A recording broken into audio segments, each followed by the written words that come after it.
নমস্কার বন্ধুরা, গতকালকে ছিল ভাইফোঁটা, তো সেটারই একটা ভিডিও আপনাদের সাথে শেয়ার করছি। আমি কিছু ছোট ছোট ভিডিও ক্লিপ নিয়েছি, তো সেটা দিয়ে একটা বড় ভিডিও বানিয়েছি, তো সেটাই আপনাদের সাথে শেয়ার করছি।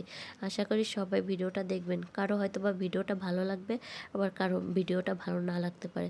তো চলুন, যে ভাইফোঁটায় আমরা কি কি আয়োজন করলাম, তো সেটাই প্রথম থেকে আপনাদের সাথে শুরু করি।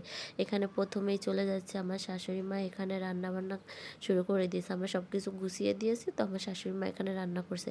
এখানে রান্না করছে ডিম ভোনা, তারপরে হচ্ছে বেগুন ভাজি করেছে, তারপরে হচ্ছে মাছ ভোনা করেছে টমেটো দিয়ে।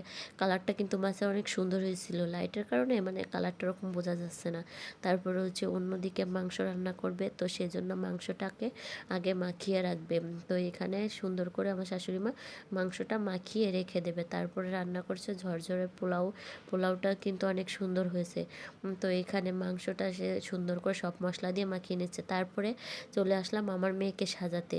তো যেহেতু শাড়ি পরাবো, তো সেজন্য ওকে একটু আলতা দিয়েছি, অনেক দুষ্টুমি করে, মানে পাটা ঠিক মতো রাখে না, যেরকম পেরেছি সেরকমই দিয়েছি, মানে একটু সুস্থ থাকে না, এত লড়াচড়া করে।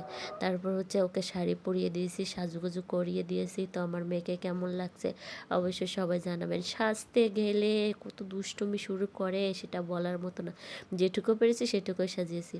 তো অন্যদিকে হচ্ছে আমার মেয়েকে সাজানো শেষ। তারপরে দেখি আমার শাশুড়ি মা সব রান্নাবান্না শেষ করে সুন্দর করে প্লেটগুলো সাজিয়ে ফেলেছে।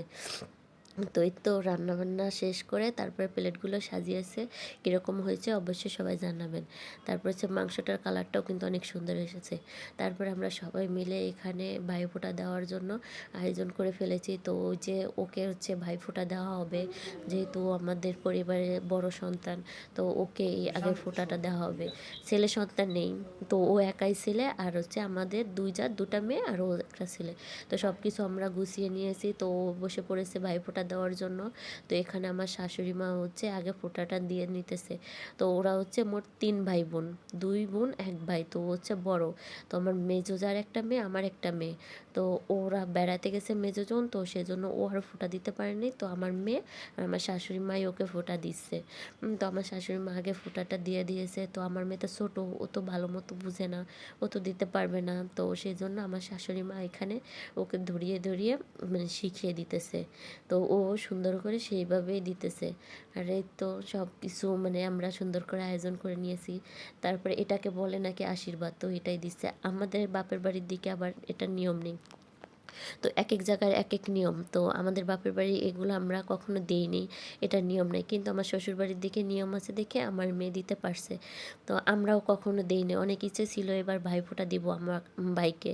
তো আমার শাশুড়ি মা বলেছিল দিবে, কিন্তু কিছু সমস্যার কারণে আমরা তিনও যার কেউ ভাইকে ভাইফোঁটা দিতে পারি না, কিন্তু ইচ্ছা আছে, তো সামনের বছর দিব।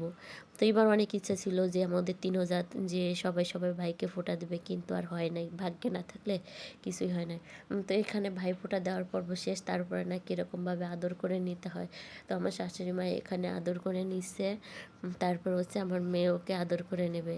তো এই যে ওকেও আদর করে নিচ্ছে, আর আমার মেয়ে তো অনেক খুশি হয়ে বসে রয়েছে। তো তারপর হচ্ছে আমার মেয়েকে দেখিয়ে দিচ্ছে এইভাবে তুমি দাদাকে আদর করো, এরকম এরকম। তো এটাই করছে। এক একজনের এক এক নিয়ম, বাপরে বাপ কত যে নিয়ম, কত মানুষের। তো তারপর হচ্ছে সবগুলো খাবার ওর সামনে দিতেছে, আমার মেয়েকেই বলছে আমার শাশুড়ি সবগুলো খাবার তুমি দাদার সামনে দাও। তারপরে সবগুলো খাবার সামনে দিয়েছে। ভিডিওটা কেমন লাগলো অবশ্যই জানাবেন।